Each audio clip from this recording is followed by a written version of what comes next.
तुम्हें नौकरी मिल जाएगी। तुम्हारे लिए मंत्री जी का फोन आ गया था। Thank you very much sir. Next. 3 लफ्जों में बताओ तुम्हें क्या चाहिए। 3 लफ्जों में?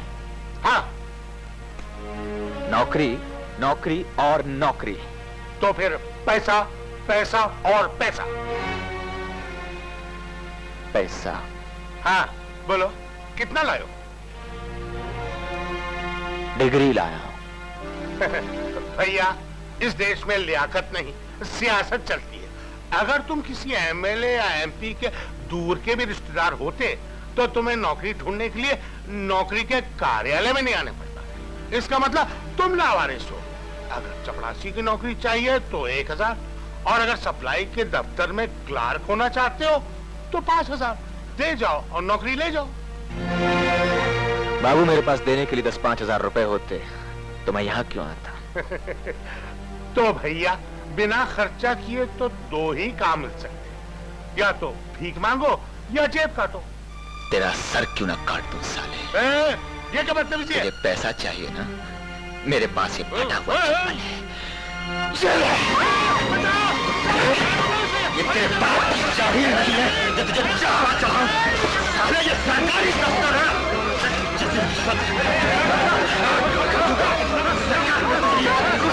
नौकरी करने जाओ से पकड़ के। नीच, हमारे माँ बाप अपना अपने हित काट कर हमें पढ़ाते हैं।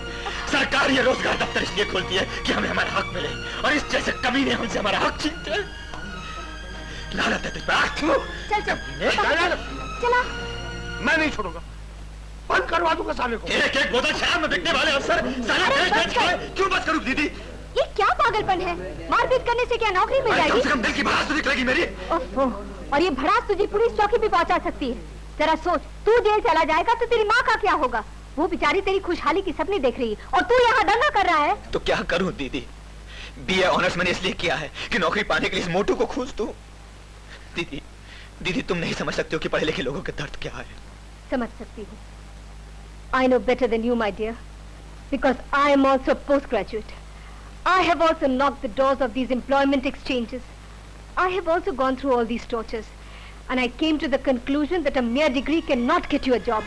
घूस खिलाए बगैर नौकरी नहीं मिल सकती, और घूस खिलाने की मुझ में ताकत नहीं थी, इसीलिए मजबूरन मुझे मूंगफली बेचनी पड़ी, और इसी कमाई से मैं अपने घर वालों का पेट पालती हूँ। इज्जत से जीने के और भी कई तरीके हैं। I'm sorry दीदी, मेरा खून इसलिए खौलता है कि पता नहीं कैसे कैसे करके उसने मुझे पढ़ाया लिखाया, और आज मैं डिग्री लिए लिए घूम रहा हूं और उधर मेरी मां मजदूरी कर रही है।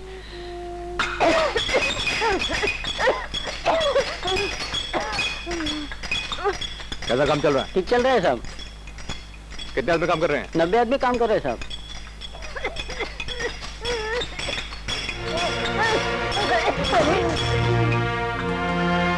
अरे उठाओ इसे। क्या हुआ? चक्कर आ गया बेचारी को। ए मैनेजर, ये क्या मुर्दारों का काम पे रखा हुआ है? निकाल बाहर करो उस बुढ़िया को। Okay sir. तुमसे कितनी बार कहा है कि अपनी बूढ़ी हड्डियों को पेरना बंद करो, पर तुम होके सुनती ही नहीं। अरे बेटी, मुझे क्या शौक है पत्थर ढोने का? अगर मैं काम नहीं करूंगी तो मेरे बेटे को खिलाएगा कौन? बस बस रहने दो। तुम्हारा बेटा कोई दूध पीता बच्चा नहीं, अब वो बड़ा हो गया है, कहीं कोई काम मजदूरी कर लेगा। अरे कैसी बातें करती है बेटी।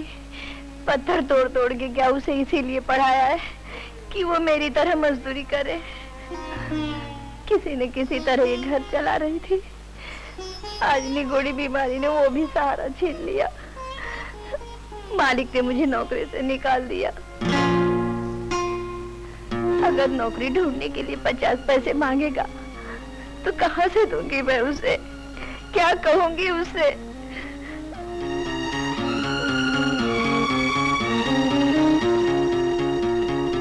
माँ, माँ, माँ, तेरे बेटे को नौकरी मिल गई माँ। सच में? भगवान तेरा लाख लाख शुक्र है। हाँ माँ, तेरे भगवान ने सुन ली। अब सब दलित दर्द दूर हो जाएंगे। अब तुझे नौकरी करने की कोई जरूरत नहीं। नहीं बेटा। समझी? कुसुम, कुसुम, ये किसी मांगने वाले को दे देना। देख, मैंने तुझसे कहा था ना, मेरा बेटा एक दिन बहुत बड़ा अफसर बनेगा। हाँ हाँ माँ, अफसर बनूंगा मैं। अरे मैं भी कुसुम के बाप से जाकर कहती हूँ कि जल्दी से ब्याह का मुहूर्त निकल रहा है। अरे जल्दी क्या मेरी भैया? हाँ माँ, तुझे बुखार है? अरे कुछ नहीं है बेटा। अरे कुछ कैसे नहीं, चल तू मुझसे अस्पताल चल। अरे बेटा, तेरी नौकरी की खबर सुन के मेरा तो सारा बुखार उखार भाग देख गया। माँ, तुझे मत किया कर। देख, तेरी नई नई नौकरी लगी है, तू अपने दोस्तों में हंस बोल। मुझे जरूरत पड़ी तो मैं कुसुम के साथ अस्पताल चली जाऊंगी। अच्छा तू मुझे बहला मत, चल। 20 नंबर बेड का पेशेंट इंजेक्शन देते ही मर गया। तुम तो ऐसे चिल्ला रही हो जैसे तुम उसकी रिश्तेदार हो। मुझे उसकी मौत पर अफसोस नहीं, घबराहट है नकली इंजेक्शन देने पर। ओफो, तुम मरी क्यों जा रही हो? फौरन जाकर शीशी बदल दो, बाकी मैं संभाल लूंगा। क्या इंजेक्शन लगाते ही मर गई? हाँ, और सुनो बहन जी, इस अस्पताल के लिए तो ये मामूली बात है। जनवरी में 3 मरे, फरवरी में 5, मार्च में 8 और इस महीने में अभी तक 2 मर चुके हैं और न जाने कितने मरेंगे। ओह माँ। और सुनो, मेरा एक दोस्त लक्ष्मण है, उसके बड़े बेटे को यहाँ लाया गया। डॉक्टरों ने मायना भी किया, लेकिन दाई के बदले बाई आंख निकाल दी। बेचारा अंधा हो गया, अब हॉस्पिटल के बाहर भीख मांग रहा है। बाप रे बाप। कुसुम, मैं कुछ भी खाकर जिंदा रह लूंगी, लेकिन इस अस्पताल में अपना इलाज नहीं करवाऊंगी। चाची चाची, इंजेक्शन से डर रही हो तो दवा ले लो। ना बाबा ना, मुझे दवाई भी नहीं चाहिए, इंजेक्शन भी नहीं चाहिए, मुझे यहाँ इलाज ही नहीं करवाना है। चाची बात तो सुनो। नहीं है, चले जाओ यहाँ से।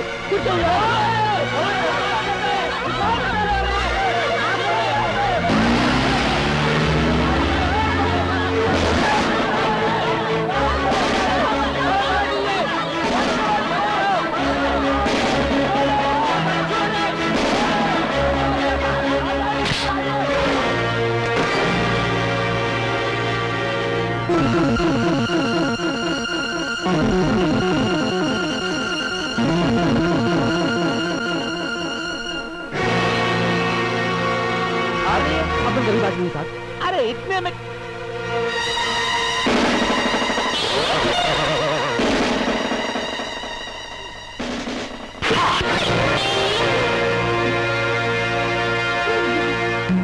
Come on, quick! सुनो जी। भागो जल्दी भागो! जानते हो ना मैं कौन हूँ? और ये सब ट्रक किसके हैं? उस अर्जुन के बच्चे ने हमारी फैक्ट्रियों पर रेड किया, हमारे गोदामों में सील लगवा दी, हमारा सारा धंधा चौपट कर दिया, और तुम यहाँ बैठे बैठे मक्खियाँ मारे। मेरे को नहीं चाहिए, अभी चाय पी है। चाय पिए? बाप रे। देखा भैया, अर्जुन सिंह ने 10 दादा की माँ के दूध में हुकुम का इक्का रेल दिया, पैसा दे गया। अरे शहर तो अब रहने लायक हो गया है। माँ बहनों की इज्जत आबरू पर डाका पड़ना बंद हो गया है। कल मेरी बहन अकेले जाकर सेकंड शो में पिक्चर देख के आई है। मजाल है किसी की जो सीटी बजा दे। हाँ। अरे भगवान अर्जुन सिंह की हमेशा के लिए यहीं की ड्यूटी लगा दे, जिंदगानी चैन से गुजरेगी भैया। Well done my boy, well done, congratulations. तुमने चार्ज लेते ही अपने शहर से गुनाह और गुंडागर्दी की छुट्टी कर दी। आइए साहब, ये तो मेरा फर्ज था, और भी बहुत कुछ करना है। लेकिन सर, मैं समझता हूँ, एसपी सूरजपाल सिंह की परवाह मत करो, तुम्हारी पीठ पर मैं हूँ। Go ahead. Thank you sir. तुम लोगों ने शरीफ माँ बहनों का जीना अजीर्ण कर रखा है। अब तो मैं इस शहर को सनलाइट साबुन से धो के साफ किए बिना नहीं मानूंगा। तेरे को थाने में खांसी आती, घर में गाना गाती है तू?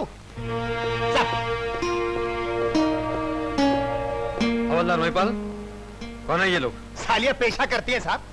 मुखबरी होते ही मैंने कांस्टेबलान मथुरा प्रसाद और शब्बीर अली के साथ छापा मारा और एक इज्जतदार घर में से ये 7 अदद बेइज्जतियां बरामद की। और साहब, महीने का आखिर भी है, कुछ केसेस भी तो चाहिए अपन को। केसेस के लिए या अपनी जेब गर्म करने के लिए इन्हें पकड़ कर लाए हो? छोड़ दे। जिस देश में घी, दूध, दवा, अनाज, शिक्षा, राजनीति और धर्म जैसी चीजें नकली या मिलावटी बिक रही हैं, उस देश में सिर्फ ये औरतें ही बिना किसी मिलावट के अपना शरीर, अपनी इज्जत बेच रही हैं। मुजरिम ये नहीं, मुजरिम वो है जो इन्हें ऐसे काम करने पर मजबूर करते हैं। इनके पते मालूम करके इन सबको अपने अपने घर भिजवाने का बंदोबस्त करो। साहब, आप...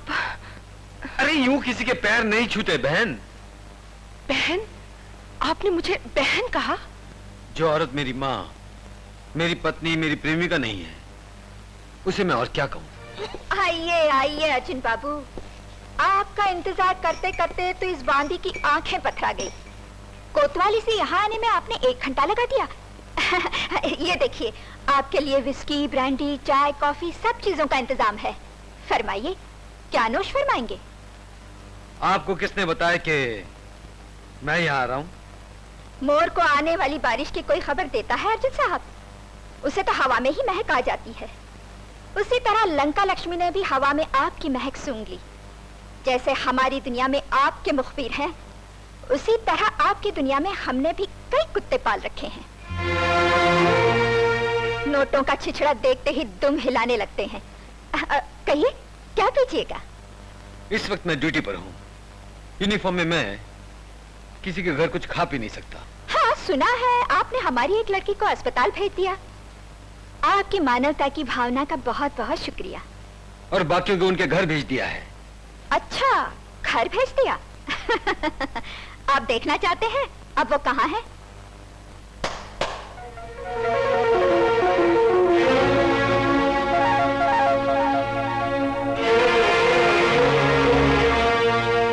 अर्जुन साहब, जो लड़की एक बार यहाँ आ जाती है फिर उसका कोई घर नहीं रह जाता।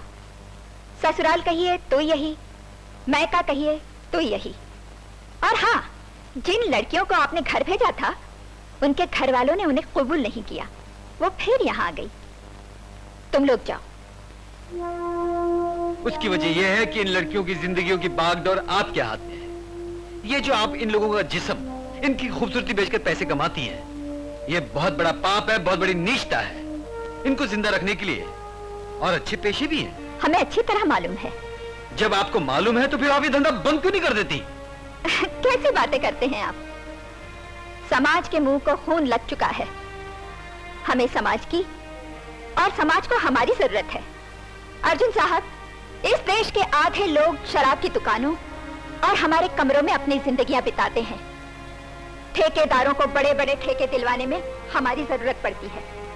छोटी पदवी वालों को बड़ी पदवी दिलवाने में भी हमारा ही हाथ होता है। औरत के जिस्म से मुश्किल काम आसान हो जाते हैं। इसीलिए हम बदलना चाहते हुए भी अपने आप को नहीं बदल पाते।